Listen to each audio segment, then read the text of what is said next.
Esta é uma das histórias mais sombrias alguma vez saídas da Austrália. Um caso que destruiu a fé da nação no próprio sistema destinado a proteger as crianças. Aquilo que está prestes a ouvir não é apenas mais uma história de crime. É um lembrete arrepiante de como a inocência pode ser facilmente destruída quando o poder, o privilégio e o silêncio colidem. Imagine acreditar que o seu filho está finalmente seguro, apenas para descobrir que a própria casa destinada a protegê-lo se tornou o palco do seu sofrimento mais profundo. Durante mais de uma década, figuras poderosas lutaram para enterrar esta verdade, gastando milhões de dólares para construir muros de segredo enquanto os verdadeiros perpetradores andavam livres entre nós. Contaram com o estatuto, a respeitabilidade e a influência para esconder horrores que ninguém queria acreditar. E, no entanto, a portas fechadas, um menino suportou uma crueldade indizível que abalaria os alicerces da confiança no sistema de proteção infantil da Austrália. Esta não é apenas a história de William, um menino de 3 anos que adorava rugir como um pequeno tigre no seu fato de Homem-Aranha. É a história de como a riqueza e o poder criaram um escudo forte o suficiente para silenciar avisos, esmagar investigações e convencer o público de que um conto de fadas estava a desenrolar-se, quando na realidade um pesadelo estava a tomar forma. Esta noite vai ouvir a história verdadeira, os avisos ignorados, as provas enterradas, as vozes silenciadas. E uma vez que souber a verdade, será impossível ver o sistema ou aqueles que afirmam proteger as crianças, da mesma forma novamente. Antes de continuarmos, peço-lhe que dê um pequeno passo que faz a diferença. Subscreva este canal, partilhe esta história e deixe um comentário com o local de onde está a assistir. Cada partilha, cada interação, ajuda a impulsionar estas histórias para que o silêncio que protege os agressores possa finalmente ser quebrado. A história de William começou muito antes das manchetes, num lar já fraturado pelo caos. Ele nasceu a 26 de junho de 2011, numa família a afogar-se nas suas próprias batalhas. O seu pai biológico estava consumido pelo abuso de substâncias, a sua mãe envolvida em relacionamentos tóxicos que fugiram ao controlo. Vozes levantadas, promessas quebradas e uma agitação sem fim substituíram as suaves canções de embalar e as rotinas seguras que todo o bebê merece. Quando William tinha apenas 7 meses, as autoridades enfrentaram uma decisão dolorosa. Os serviços de proteção infantil intervieram, acreditando que o estavam a resgatar da instabilidade. Declararam os seus pais incapazes de proporcionar o lar seguro e carinhoso de que uma criança precisa. Para os pais biológicos de William, a ideia de o perder era insuportável. Em desespero, fugiram com ele, escondendo-se durante 6 semanas na casa do avô em Western Sydney. Mas este ato de amor e medo apenas selou o seu destino. Em fevereiro de 2012, William foi entregue aos cuidados do Estado. O seu caminho em direção ao que muitos acreditavam ser a salvação estava agora traçado. Os tribunais decidiram que a sua família biológica não podia providenciar por ele. E assim, no que foi apresentado como um triunfo de compaixão, William foi colocado com um casal de acolhimento abastado da North Shore de Sydney. No papel, era uma combinação perfeita. Uma criança que precisava de estabilidade, um casal que ansiava pelos filhos que não podia ter. Os vizinhos viam um empresário respeitado e a sua mulher com ligações políticas, um casal que parecia encarnar o sucesso, a generosidade e o amor. A portas fechadas, porém, o seu desespero pela parentalidade tinha começado a transformar-se em algo mais sombrio. Para os forasteiros parecia um final de conto de fadas. Um rapaz a escapar ao caos, acolhido numa mansão por pais de braços abertos e com todos os recursos à sua disposição. Os assistentes sociais sorriram, os dossiês foram encerrados, e a história foi bem arrumada, como se a todos tivesse sido concedido o seu felizes para sempre. Mas como a história tem mostrado, os contos de fadas podem ser ilusões perigosas. O que parecia salvação era, na verdade, o início do pesadelo de William, um pesadelo escondido sob o verniz polido do privilégio. Para aqueles que conheciam William, Ele era pura alegria em miniatura.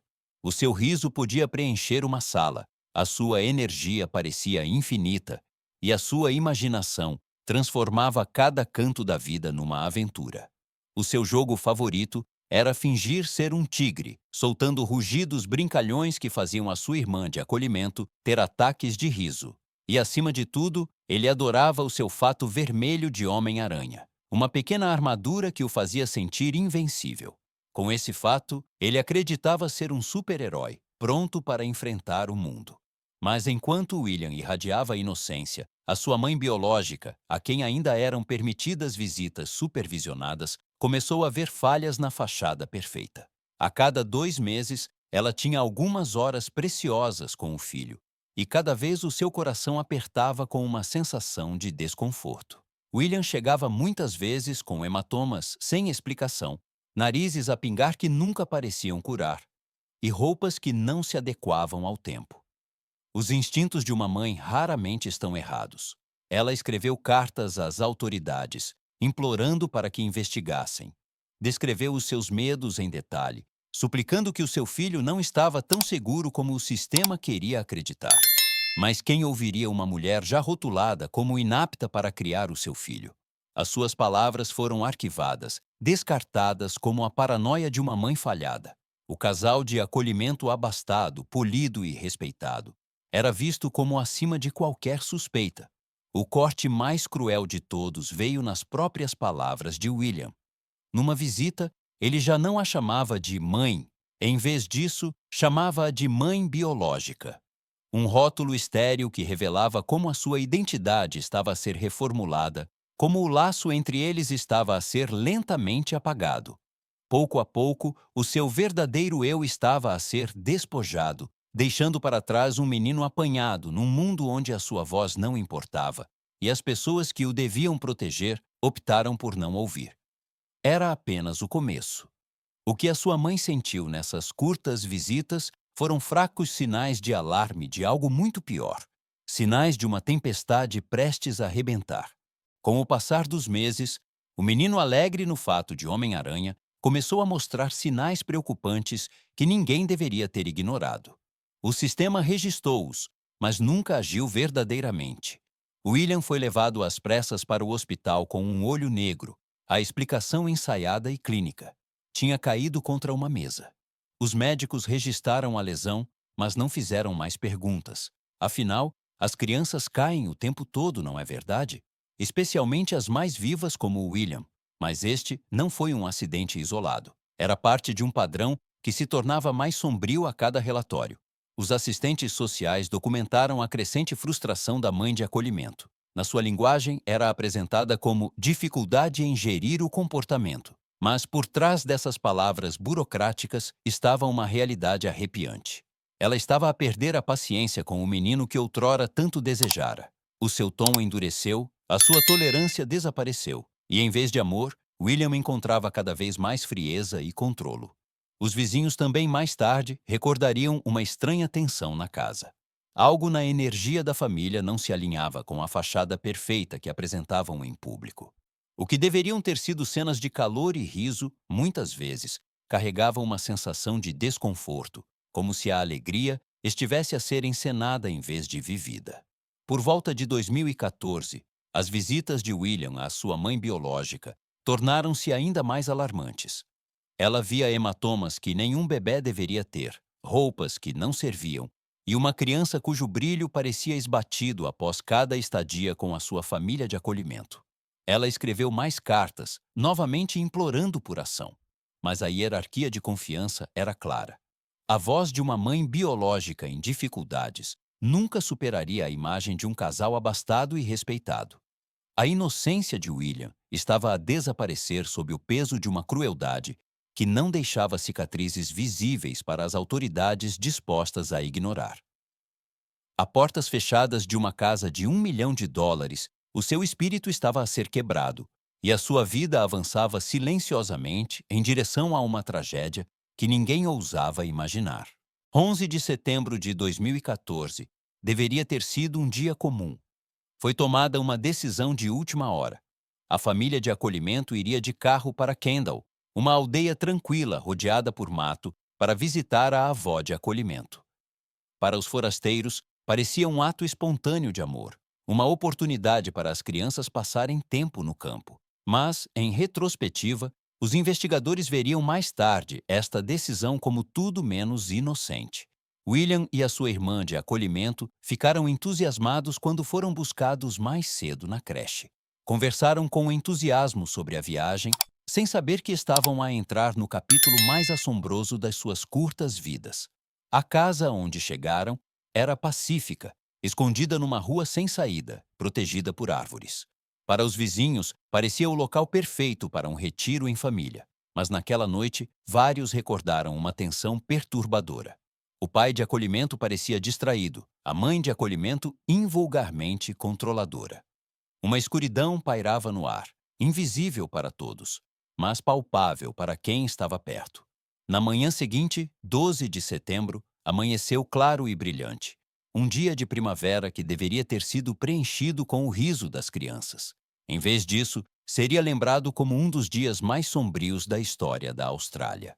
Às 9h37 da manhã, William vestiu o seu adorado fato de Homem-Aranha e saiu para brincar. A sua mãe de acolhimento tirou-lhe uma fotografia na varanda, com a boca aberta num rugido a meio do seu jogo favorito de pai-tigre. Para um olhar casual, era simplesmente uma doce fotografia de família. Mas aqueles que a estudaram mais tarde notaram outra coisa. Nos seus olhos havia um brilho de medo, uma sombra que insinuava que ele já sentia o perigo a aproximar-se. A mãe de acolhimento afirmou que foi para dentro para fazer chá, enquanto William ficou lá fora. Minutos depois, ela diria às autoridades que ele tinha desaparecido, como se tivesse sido engolido pela natureza selvagem. Mas a verdade desses minutos perdidos, os momentos entre os passos de uma mãe e o súbito silêncio de um rapaz, permanece um dos mistérios mais arrepiantes da história criminal australiana. Às 10h57 da manhã, a sua voz ressoou na linha de emergência. "O meu filho está desaparecido, tem 3 anos e meio." O seu tom era calmo, perturbadoramente medido. Não o desespero frenético de uma mãe, cujo filho acabara de desaparecer.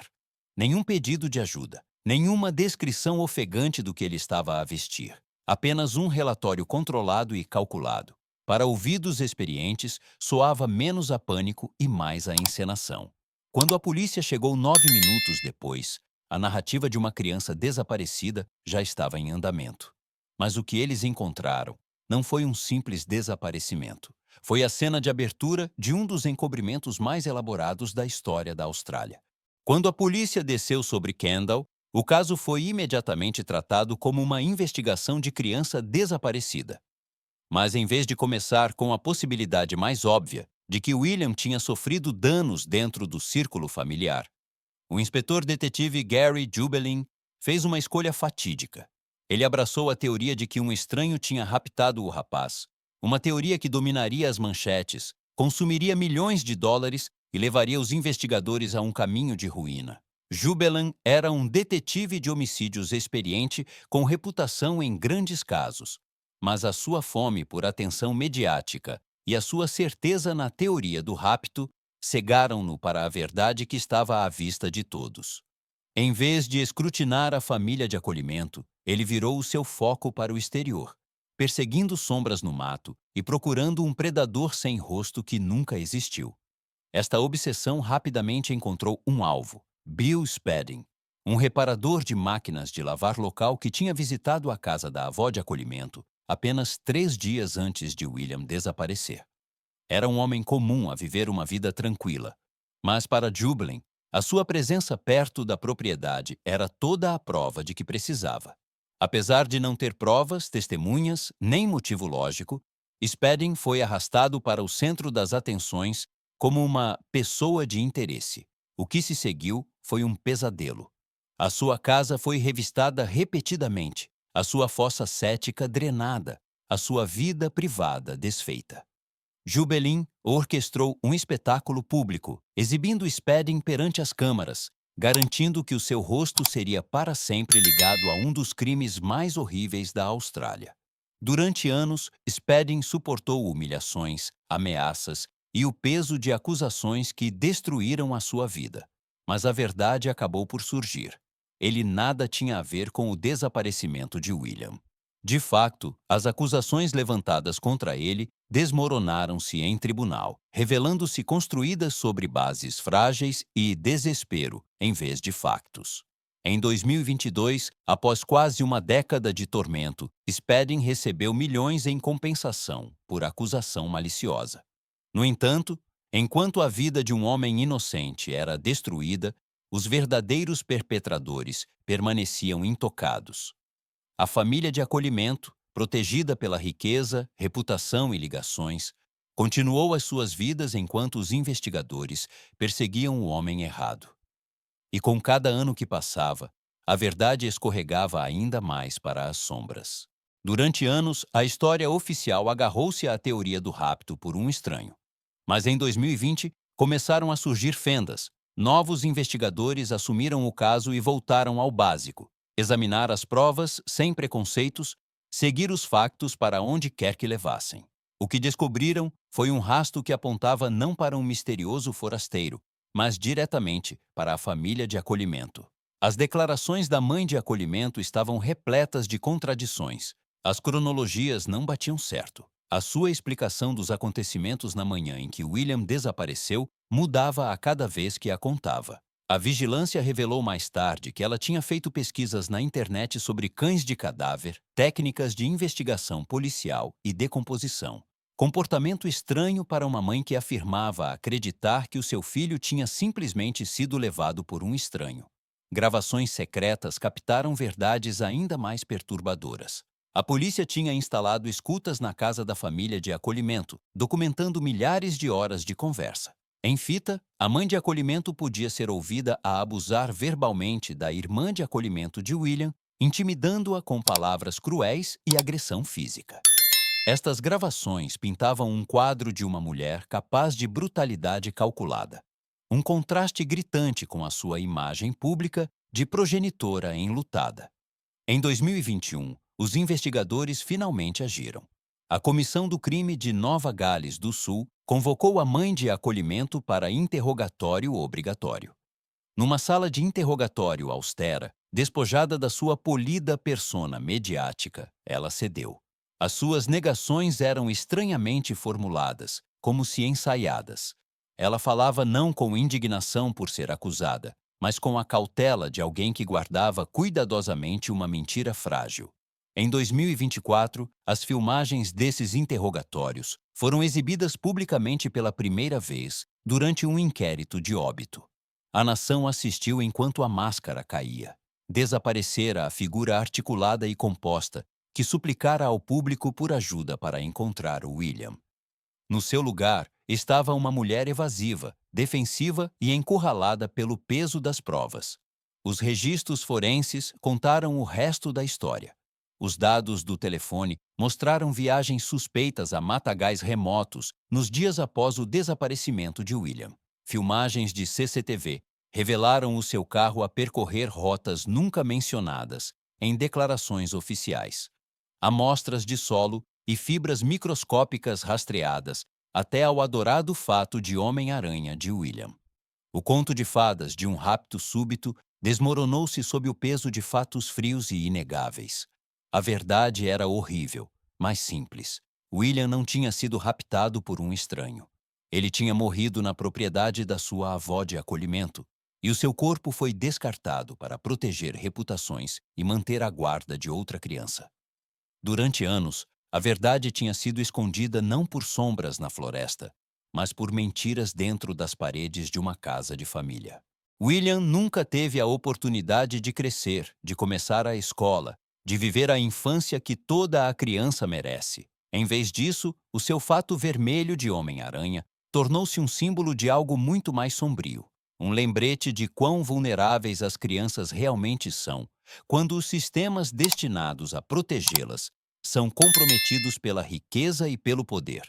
O que antes o fazia sentir invencível está agora gravado na memória coletiva da Austrália como um símbolo da inocência traída. O inquérito de óbito expôs não só o provável destino de William, mas as falhas de um sistema inteiro. Assistentes sociais ignoraram avisos. A polícia perseguiu pistas falsas. Os tribunais protegeram o anonimato da família de acolhimento durante anos, protegendo-os do escrutínio enquanto a vida de um homem inocente era destruída. A cada passo, o poder e o privilégio superaram a verdade e a justiça. E, no entanto, a história de William não é apenas uma tragédia, é um aviso. Pede-nos que enfrentemos verdades desconfortáveis, que os predadores podem esconder-se atrás da respeitabilidade, que os sistemas podem falhar as próprias pessoas que se destinam a proteger, e que o silêncio é a arma mais perigosa de todas. Mas também há esperança. Em toda a Austrália, cidadãos comuns, jornalistas e investigadores de base recusaram-se a aceitar a narrativa oficial. Questionaram, aprofundaram-se, exigiram responsabilidade. E as suas vozes finalmente começaram a romper o muro do silêncio. A questão agora é se a Austrália aprenderá verdadeiramente com a história de William. Serão feitas reformas para garantir que nenhuma criança seja novamente colocada em perigo por causa da riqueza ou da influência política? Ou o seu caso tornar-se-á apenas mais um dossiê enterrado sob o peso do privilégio e da negação? William merecia melhor. Toda a criança merece. E embora nada possa desfazer o que ele sofreu, podemos honrar a sua memória recusando-nos a ficar em silêncio quando vemos perigo, exigindo mudança daqueles no poder e defendendo as crianças que não se podem defender a si mesmas. Se assistiu até aqui, peço-lhe que haja. Subscreva este canal, partilhe a história de William e leve a sua memória adiante. Talvez a sua voz, a sua ação, possa ser aquela que impede outra tragédia. Lembre-se de William não apenas como uma vítima, mas como um símbolo do porquê nunca devemos desviar o olhar. Porque o silêncio mata, mas a verdade pode salvar.